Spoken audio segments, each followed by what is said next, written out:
Oftentimes, educators in America assume their English language learners will already have a firm grasp of the English language by the time they arrive in their classroom. Garrett writes, however, that this is unrealistic. Here comes one such student who is seeking a teacher who will be sensitive to his needs as an English language learner. His current school placed him in the general education classroom with very little help, aside from methods that, while requiring minimal change on the educator's part, do very little to understand him as an English language learning student and how much English he may or may not know. This places him at odds with his English-speaking peers. As seen in this exchange, his peers pick up on the unwillingness of his general education teacher to understand him. This particular peer takes every opportunity, even while working, to let the English language learner know that he is not welcome as her peer. Not only does this create an unhealthy classroom environment for all, but this could also place the English language learner in an uncomfortable and quite unhappy educational experience.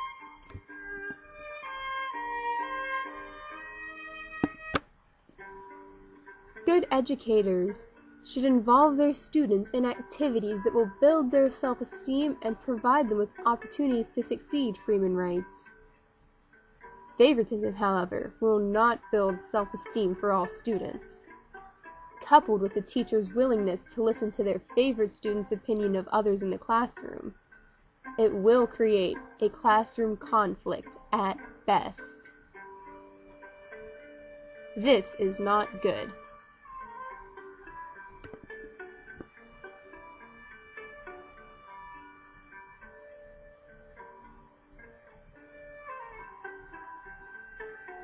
A teacher's unwillingness to understand differences will most likely add fuel to a classroom conflict.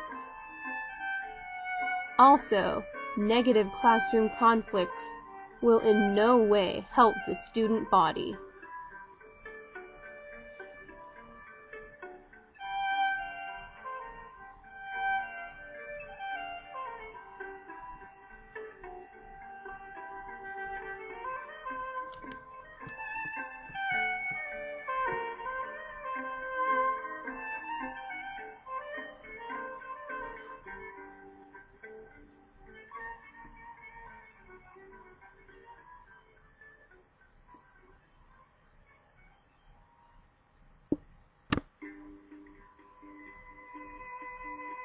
When a teacher decides that making an example of other students having trouble learning the English language will help the other English language learners to succeed, then that teacher is gravely mistaken.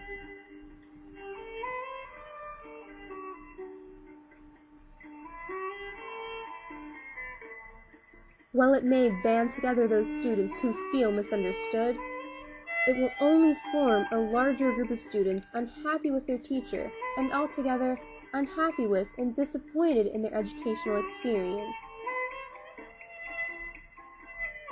Killinger writes that educators should learn more about second language acquisition so as to understand better teaching methods.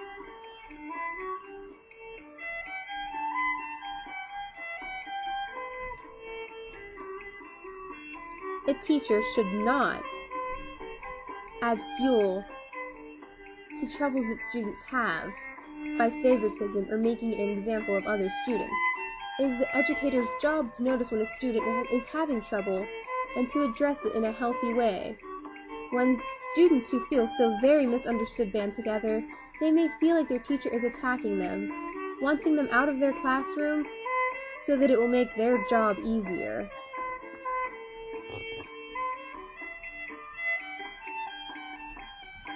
If students address their frustrations, the teacher should not be frustrated back. Rather, they should instead constructively deal with this issue.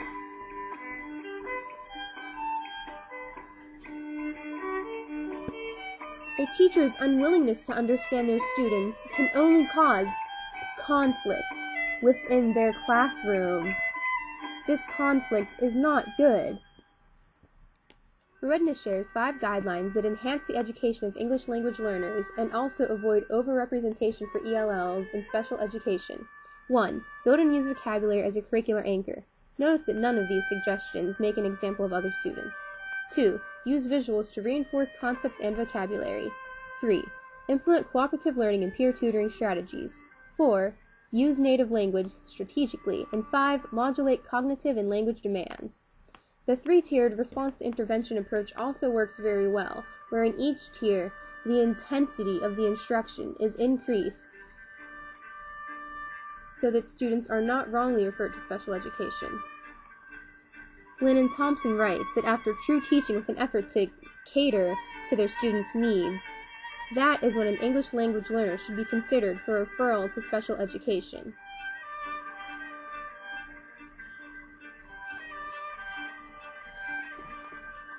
In conclusion, educators should strive to understand the culture of their English language learning students